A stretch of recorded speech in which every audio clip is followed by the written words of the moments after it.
Welcome insiders to Tech Inside. I'm your host Eric. Today is September 22nd, 2014. A lot has gone on in the camera world, in the phone world, etc, etc. So we're going to talk about it in today's episode.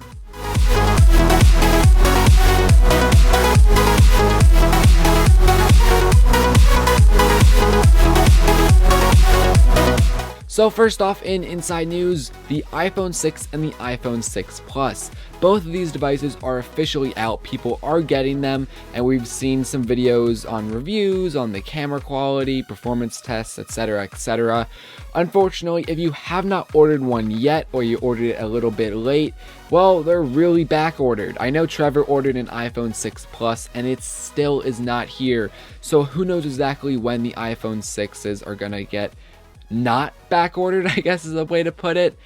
I haven't gotten an iPhone 6 or an iPhone 6 Plus yet. I'm hoping to get possibly the Plus at some point, though I haven't ordered it just yet. Don't plan on it because of all the back orders.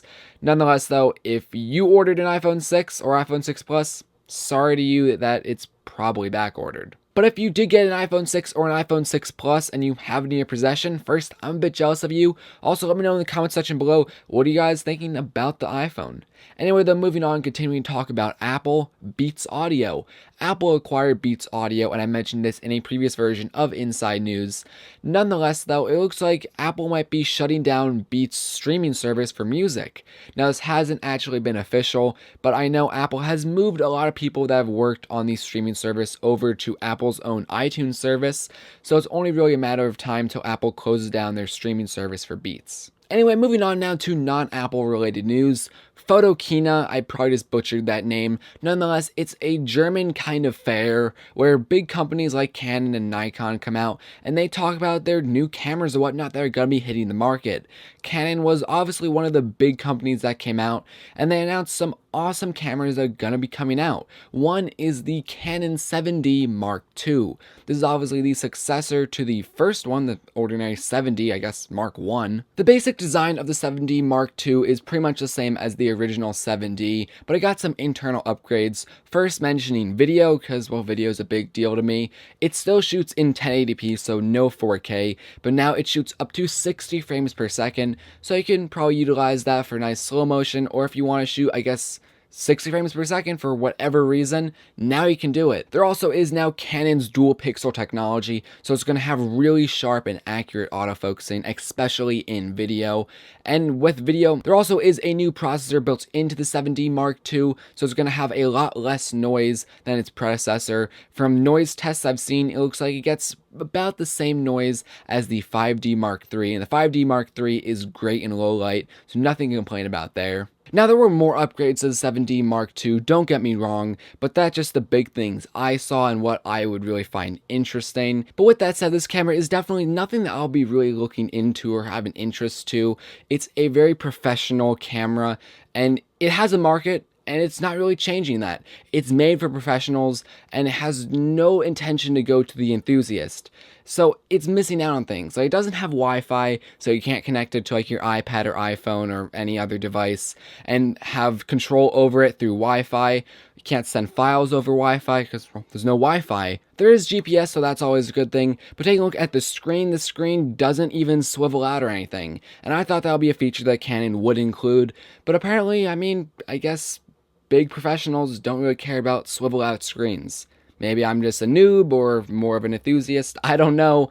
Nonetheless though, no swivel out screen, no Wi-Fi equals frowny face. Looking now at a lower end camera that, hey, maybe enthusiasts might be more interested in, is the G7X. This is a point and shoot camera. It's not Canon's highest end point and shoot camera. The highest end is the G1X Mark II, and this is kind of the step down to it, but I kind of like this one better. Even though it might not have as great video quality or photo quality, it's still looking like it's going to have amazing quality overall, and it's going to be a bit more compact than the G1X Mark II, which is a really big camera that barely fits in someone's pocket. The camera has a 1-inch 20 megapixel sensor, so that's pretty nice. It has a really high ISO of like 12,800 or something like that.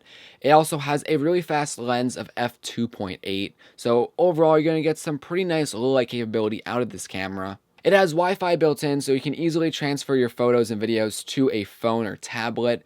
And the screen also is pretty nice. It flips out to the top, so if you're taking a selfie or vlogging or you're just standing in front of a camera, you just flip the screen up and you can see yourself. The camera's going to shoot in full HD at 60 frames per second. Overall though, I really have to say this camera looks like it might be kind of Canon's first camera that could really compete with the Sony RX100. The Sony RX100 is kind of the go-to point-and-shoot camera. It has great quality and it's pretty compact for what it is. Maybe this camera, this G7X, might not have as great quality, or maybe it might, you don't know. But it does definitely have a more compact design compared to Canon's other camera, the G1X Mark II. So hey, might be the first camera that you can really compete with the Sony RX100. Regardless, Canon also came out with the SX60. This is a kind of compact camera made for zooming in extremely onto a subject. It has the body of a little DSLR like my Canon T3i, and it has an amazing 65x optical zoom, though it doesn't have interchangeable lenses or anything.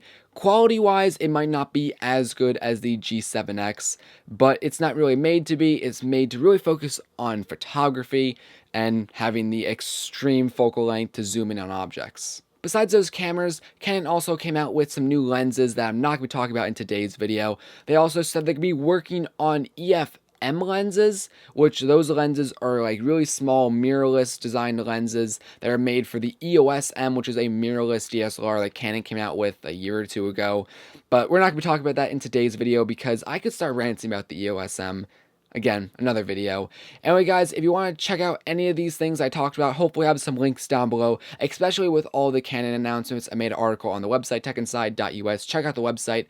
Anyway, guys, that's the video for today. Please leave all your comments down below. Like the video, subscribe, and share with friends. Help the channel any way you can. Check the description, like I said, for all useful links. Also, my social media networks, and check out the website. Anyway, guys.